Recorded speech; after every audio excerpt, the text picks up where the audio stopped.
శ్మశానంలో ఆయన కూర్చోపోతే ఉగ్రభూతాలు వచ్చి ఓళ్ల మీద పడిపోయి ప్రజల్ని సత్కార్యాలు చెయ్యనివ్వవని అక్కడ కూర్చుని తాండవం చేసి వాళ్ళని కూర్చోబెడతాడు.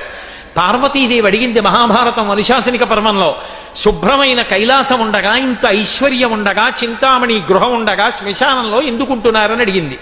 అడిగితే ఆయన చెప్పాడు, పార్వతి బతికున్న నాళ్ళు అన్ని చోట్లకి వెడతారు, ఏమీ తోచట్లేదు, శ్మశానానికి వెళ్ళొద్దామని ఎవరు రారు పార్వతి.